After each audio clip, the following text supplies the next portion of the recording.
Bonjour à tous, avant de vous laisser avec ce nouvel épisode d'Arcanum Fabulas, sachez que vous pouvez désormais nous retrouver sur Instagram. C'est avec plaisir que nous échangerons avec vous. À très bientôt.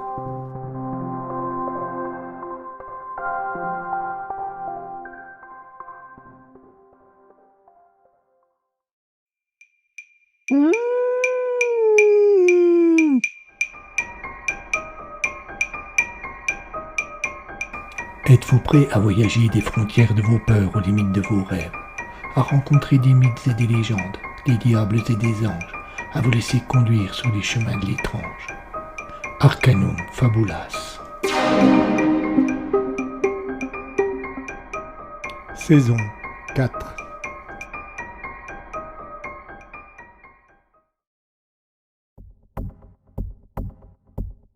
On raconte, dans une ancienne légende, qu'au moment où la mort croise notre destinée, elle est précédée par des chanteuses dont le rôle est de nous envoûter pour que nous acceptions sans peur et sans réticence de nous laisser tirer hors de la vie.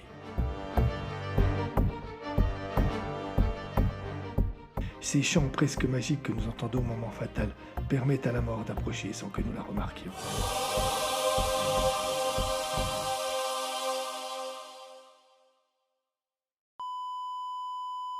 Le chant des dames de la mort.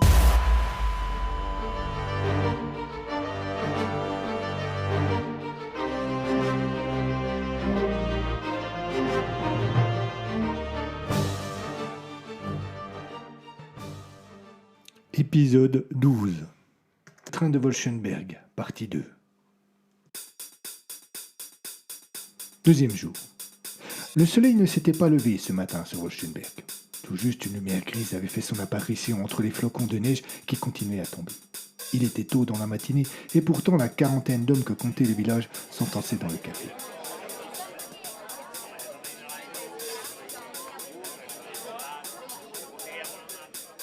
Présents également les 15 mineurs étrangers au petit bourg qui, sous la conduite de Saulnier, s'étaient regroupés au fond de la salle. Il faut convenir que le moment était important et la situation préoccupante. L'inquiétude était là, jusque dans les gestes et les silences. Louis Véronnet, le bourgmestre du village, n'était pas coutumier de ce genre de situation. À un peu plus de 60 ans, il avait toujours vécu dans ce coin calme et n'était pas habitué à gérer les crises. On devine dès lors toute l'appréhension qui devait être la sienne lorsqu'il s'avança au centre de la salle pour prendre la parole. « Messieurs, le train a été victime d'une attaque et... »« On le sait, ça !» lança quelqu'un au fond de la salle. « C'est pour cela qu'on est là. Dites-nous plutôt comment ça s'est passé. » Véronnet ne parvint pas à identifier qui était intervenu, mais il y eut un brouhaha approbateur. « Nous n'en savons rien. Il y a 17 victimes, mais aussi un survivant, Rodolphe, le mécanicien de la locomotive. Nous n'avons pas pu parler avec lui car nous l'avons trouvé inconscient. Et il a juste eu la force d'activer le sifflet pour nous prévenir qu'il était là avant de s'évanouir. »« Comment le train est-il venu jusqu'ici ?» demanda une autre personne. Je pense que Rodolphe a utilisé ses dernières forces pour le conduire jusqu'à nous. Pour le reste, on ne saura que quand il sera revenu à lui. » Il y eut un silence pesant qui dura quelques secondes avant que le bourgmestre ne reprenne. « Il faut décider ce que nous allons faire. Nous n'avons aucun contact avec la vallée et nous n'en aurons pas avant quelques mois. »« Ceux qui ont fait ça sont dans les alentours, » coupa Vlad. « C'est vrai, » reprit Carlos. « Nous sommes sans aucun doute en danger. Imaginez que les coupables aient suivi le train. »« Il faut nous protéger !» hurla un des mineurs, de suite approuvé par ses collègues, puis par l'ensemble de la salle. « Pourquoi ne pas utiliser le train pour aller chercher des secours dans la vallée ?» proposa Fritz. « Tu sais conduire un train, toi ?» lança Vlad d'un air goguenard qui provoqua, malgré la tension et la gravité du moment, des rires dans la salle. Hans ne se démonta pas. Il se leva et planta son regard dans celui du bûcheron qui faisait 2 têtes de plus que lui. « Moi non, mais le français oui !»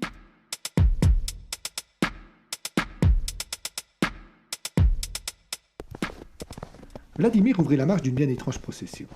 Le bourgmestre, Fritz et un autre villageois du nom de Dumont avaient toutes les peines du monde emboîté le pas au géant qui se déplaçait dans les 90 cm de neige aussi aisément que sur le bitume bien plat d'un trottoir citadin. La marche redevint plus aisée dès qu'ils eurent atteint le sous-bois où la neige avait eu du mal à s'imposer. Les 4 hommes avançaient maintenant d'un pas soutenu sans prononcer le moindre mot. Ce fut Dumont qui rompit le silence. « Vous pensez vraiment que le Français acceptera de nous aider ? » « Il est dans la même galère que nous, » fit remarquer Hans. « La seule différence, c'est qu'il ne le sait pas encore. »« Ce n'est pas le Français qui me fait peur, » intervint lui. « C'est Agathe, elle est capable de le dissuader. » Vlad s'arrêta et fit volte-face. Agathe aurait toutes les raisons du monde de nous laisser crever après ce qu'on a fait à son frère. Mais je la connais bien, et je suis certain qu'elle fera le bien. Facile pour toi, insista Dumont. Tu les vois souvent quand tu traînes dans les bois. Mais nous autres, on n'a vu ni Agathe ni son frère depuis l'incident, il y a presque un an. Quant au Français, quand il descend au village, il n'est pas très amical. Je ne suis vraiment pas sûr que cela soit une bonne idée, marmonna le bourgmestre. Vraiment pas. Si t'en as une autre, Louis, je suis preneur, répondit Hans d'un ton agacé. Après une quinzaine de minutes de marche, ils arrivèrent à l'orée d'une petite clairière noyée de blanc. Au milieu de cette dernière se dressait une grande ferme en mauvais état. Son large toit descendait presque jusqu'au sol et une partie de sa façade en pierre poreuse était recouverte d'une talvane au bois abîmé.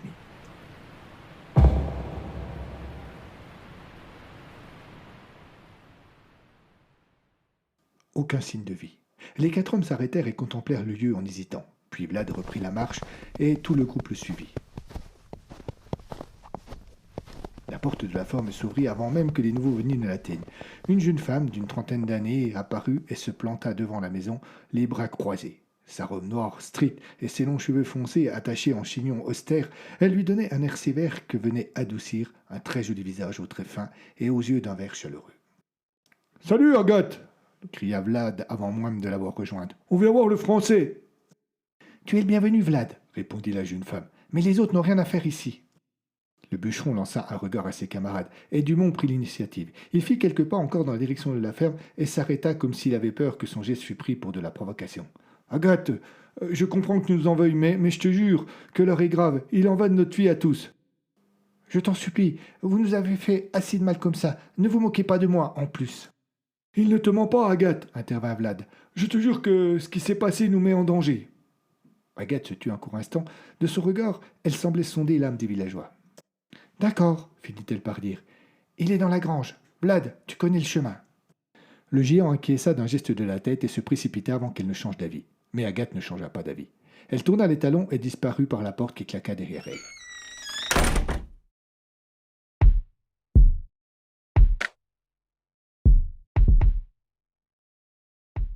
L'arrière du bâtiment n'avait pas meilleure allure que la façade. Un pont de grange en piteux état donnait accès aux appartements du Français.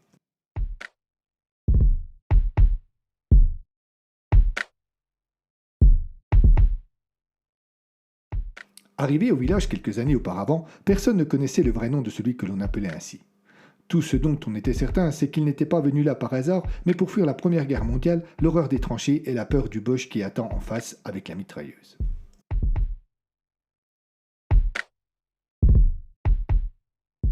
Un déserteur ne pouvait pas être bien accueilli dans un pays aussi patriote que la Suisse, et dans les premiers temps, le Français avait vécu un enfer à Wolfenberg.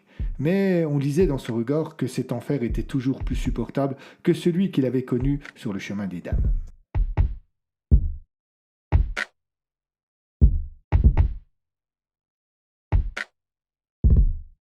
Agathe, qui était au village ce que le Français était devenu à la France, avait fini par lui proposer un poste de garçon de ferme. Puis la guerre avait eu un vainqueur et un vaincu, et à l'exception des autorités françaises qui ne pardonneraient jamais aux déserteurs, tout le monde avait tourné la page.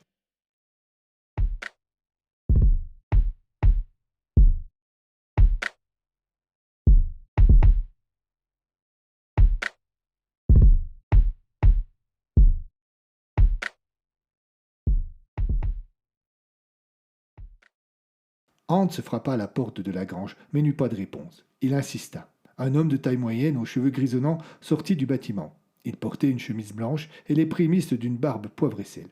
Son visage et son regard bleu trahissaient cependant une certaine jeunesse. 30 ans, tout au plus.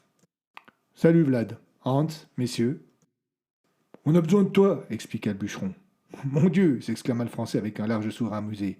De moi? Vous devez vraiment avoir des ennuis. » « Tu m'as bien dit que tu avais conduit un train avant, n'est-ce pas ?» demanda Hans. « Oui, c'est vrai, mais c'était dans une autre vie. »« La situation est dramatique, et nous avons besoin de vous, » insista le bourgmestre. « Là, vous me l'avez déjà dit.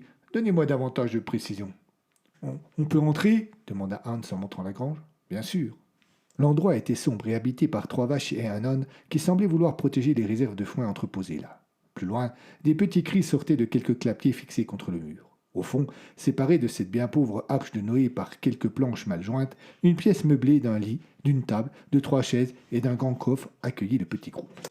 Bienvenue chez moi, lança le Français en invitant ses hôtes à s'asseoir sur les chaises, tandis qu'il prenait la place sur le coffre et que Vlad, habitué du coin, s'appuyait contre le mur. Oh, excusez-moi pour le désordre, mais voilà 2 jours que je suis malade, un mal de crâne de tous les diables. Hier j'ai dormi les 3 quarts de la journée, expliqua le locataire de la grange. Mais personne ne semblait préoccupé par l'état des lieux.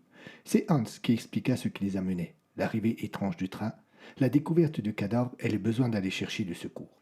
Le Français écouta avec intérêt, et sur son visage on lisait de plus en plus d'inquiétude.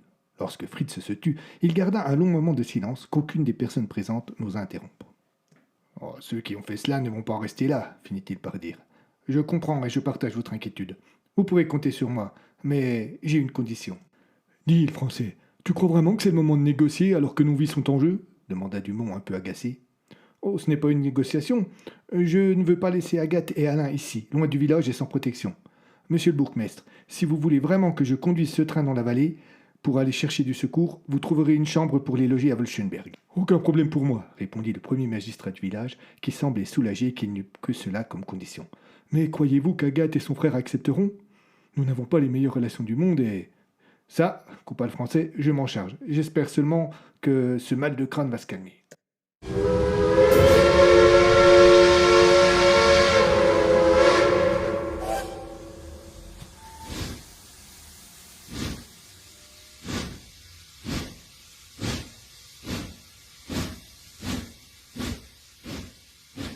La vieille Saint-Gothard cria pour annoncer son départ. Un panache de fumée blanche jaillit de son impressionnante cheminée et s'en alla rejoindre les nuages avec lesquels il se confondit sans mal.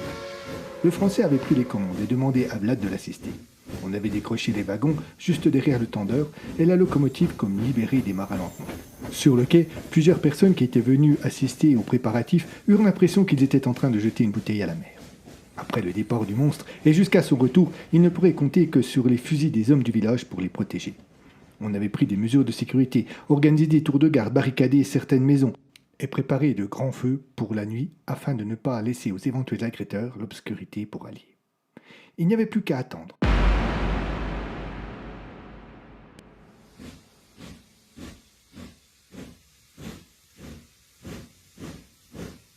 La locomotive prit rapidement de la vitesse. Tandis que le Français surveillait la ligne, Vladimir donnait à manger à la chaudière.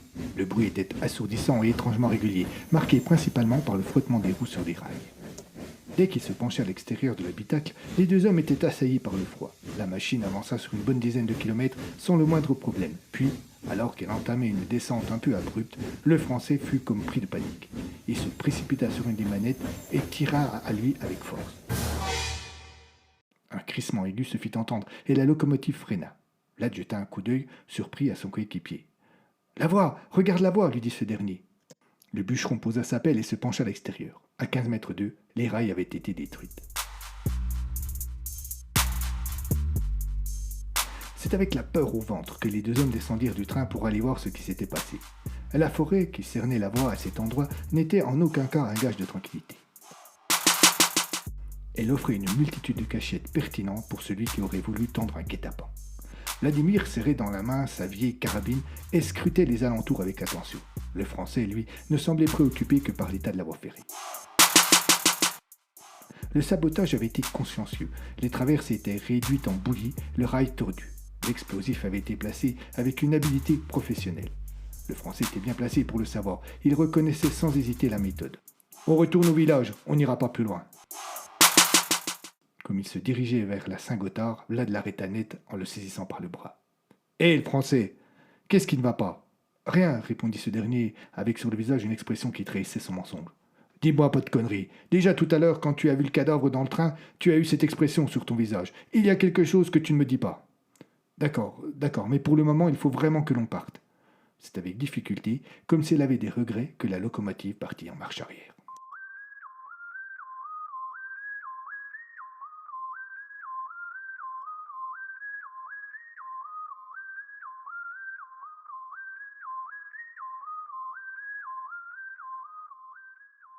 Le retour de la Saint-Gothard au village eut l'effet d'une tempête sur le moral des habitants qui avaient placé beaucoup d'espoir dans cette machine. Presque tous les villageois se retrouvèrent sur le quai dès que la nouvelle se répandit. Chacun voulait entendre personnellement le pourquoi d'un retour si rapide. Dès leur descente, le Français et Vlad s'approchèrent du bourgmestre. Un silence s'abattit sur l'assistance et le bûcheron raconta en quelques mots ce qui s'était passé. Mais c'est pas tout, poursuivit Cochec. Louis, le Français, a d'autres choses à te dire. Je vous écoute, dit le bourgmestre. Ouais, mais je préférais un endroit plus intime. Une vive protestation monta de la foule. Le Français jeta un regard agacé au bûcheron qui l'ignora. Pourquoi avait-il dit cela, ici? Il n'était pas imbécile au point de ne pas se douter de la réaction des autres. Louis calma le jeu. D'un geste de la main, il obtint un nouveau silence. Pourquoi pas devant tout le monde demanda l'élu. Le Français soupira. Ah, ce n'est un secret pour personne. J'ai été soldat, j'ai participé à la Grande Guerre. Je conduisais des trains de ravitaillement et quand le front s'est rapproché, nous avons eu à lutter contre les sabotages des Boches. La méthode utilisée pour saboter les voies était la même que celle utilisée par les Allemands. Cela rime à rien, s'exclama quelqu'un dans la foule. Il y a autre chose, poursuivit le Français. Les cadavres, enfin, la manière dont on les a tués, je l'ai déjà vu faire aussi. Encore les Allemands demanda le bourgmestre un peu ironique. Oui, mais ça, je ne vous le raconterai pas là.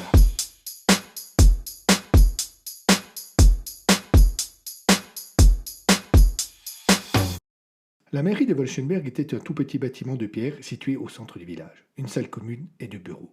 C'est dans l'un d'eux que le bourgmestre et quelques notables du village s'apprêtaient à recevoir la confession du Français.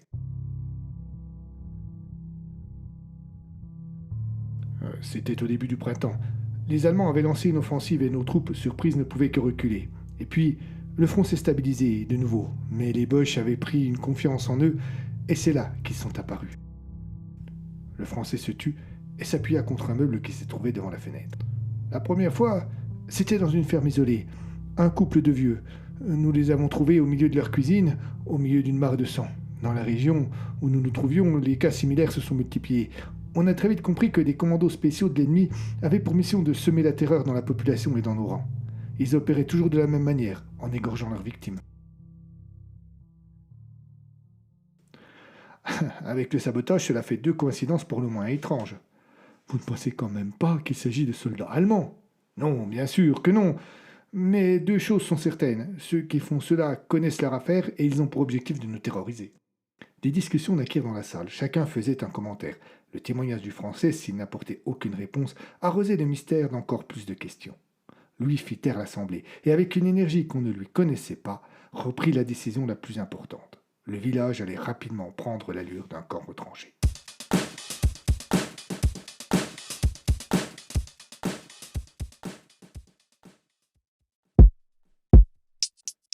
Vlad cachait sans doute mieux son anxiété que les trois hommes qui l'accompagnaient et qui serraient si fort leurs fusils qu'ils en avaient les mains blessées. Il est vrai qu'au milieu de la forêt, le bûcheron était un peu chez lui, et malgré la situation, il était certain que rien ne pouvait lui arriver sous ses arbres. Le petit groupe s'était éloigné du village pour rejoindre la ferme Fabre afin de rapatrier ses occupants, ordre du bourgmestre. Les alentours de Wolfenberg comptaient 8 exploitations et une petite quinzaine de personnes qu'il fallait à tout prix ramener au centre du village afin d'assurer leur protection. Jusqu'à présent, les opérations s'étaient déroulées sans problème. Cette ferme était la dernière. L'après-midi touchait à sa fin et le jour ne laissait plus que quelques vagues traces dans le ciel gris foncé. Comme un souvenir sur l'horizon. La neige tombait en même temps que l'obscurité et tout le monde n'avait qu'une hâte, regagner le café de Carlos, dont la grande salle était devenue une sorte de quartier général où le bourgmestre et son équipe organisaient la défense du village. L'ombre qui parut bientôt devant Vlad et ses compagnons prenait la forme d'une grande bâtisse qui paraissait avoir été abandonnée là par ses créateurs. De l'une des pièces situées au rez-de-chaussée sortait une petite lumière jaune qui prouvait que le lieu était encore occupé. Cochec se tourna vers ses camarades. « Allez !» dit-il. C'est le dernier, après nous irons nous mettre en sécurité. Fabre sera sans doute plus difficile à convaincre, intervint un des trois jeunes hommes, qui répondait au nom de Romain. Si nous le persuadons de partir, il y aura un miracle incroyable. Entre l'orée du bois et l'entrée de la ferme, plusieurs dizaines de centimètres de neige rendaient la marche extrêmement pénible, et le petit groupe avança en file indienne, juste derrière Vlad, qui ouvrait un passage avec ses pieds de géant. Quand il stoppa net, à 1 ou 2 mètres du but, il y eut une collision en chaîne. « Mais que se passe-t-il » demanda le dernier de la frile en se frottant le nez endolori. « La porte de la ferme est ouverte » répondit Vlad, soudainement très inquiet. « Par ce froid ?»« Justement » reprit le bouchon. « C'est bien le problème. Cela ne ressemble pas à Pierre Fabre. C'est certes un vieil excentrique qui vit seul depuis la mort de sa mère, mais pas un inconscient. Il est peut-être sorti chercher du bois ou je ne sais quoi. » Vlad se contenta de secouer la tête d'un air dubitatif. Il fit un signe de la main pour inviter les autres à le suivre, et dans la continuité de son geste, il arma son fusil. L'entrebâillement de la porte n'était pas suffisant pour laisser passer la masse impressionnante du bûcheron, et ce dernier hésita un instant avant de la pousser tout doucement du pied. Il eut un grincement aigu, puis le silence. Vlad jeta un coup d'œil à ses camarades, comme s'il cherchait à s'assurer qu'ils étaient bien là et qu'ils ne le laisseraient pas tomber. Puis il mit un premier pas dans la pièce principale de la ferme. Une vieille lampe à pétrole éclairait tristement le lieu, faisant plus de place à l'ombre qu'à la lumière. Elle fut insuffisante cependant pour permettre à Vlad d'apercevoir Favre qui lui tournait le dos, assis sur une chaise, près d'une table où il était affalé en train de dormir. Cela rassura le géant qui abandonna toute retenue et alla donner un grand tape dans la dos de son hôte. En le voyant agir ainsi, les autres se détendirent aussi. Mais lorsque la main de Vlad effleura Pierre, ce dernier tomba au sol sur le dos et révéla une large coupure au niveau de son cou. Le premier instant de stupeur passé, ce qui provoqua la plus grande inquiétude chez les personnes présentes, ce ne fut pas la présence de ce nouveau cadavre, mais le fait que ce dernier n'était pas Pierre Favre et que personne n'avait la moindre idée de qui il pouvait bien s'agir. D'un geste presque instinctif, Romain claqua la porte et tout le monde reposa la main sur la gâchette. Vlad, rapidement revenu de sa surprise, se pencha sur la victime. Il la fouilla, non sans manifester une certaine réticence. Un sang noir et poisseux avait coulé le long du torse du mort. Il avait commencé à coaguler, devenant ainsi plus collant et désagréable au toucher. L'inconnu portait une veste noire sur une chemise qui avait dû être blanche. Vlad écarta la première et plongea sa main dans une petite poche sur le devant de la seconde. Il ne trouva rien. Il fouilla alors la veste avec minutie. Dans la poche intérieure, il découvrit un papier soigneusement plié en 4. Il prit le temps de le lire. « Bordel, c'est un mineur! Comment est-il arrivé ici ?» s'exclama-t-il en tendant à son compagnon le plus proche le document qui affichait son en-tête les 3 lettres IEC. « C'est un de l'équipage sommier ?» demanda Romain. « Non, mais je l'ai déjà vu. Oh, cela me revient maintenant. C'était l'année dernière, il faisait sans doute partie de la relève qui est arrivée avec le train hier. »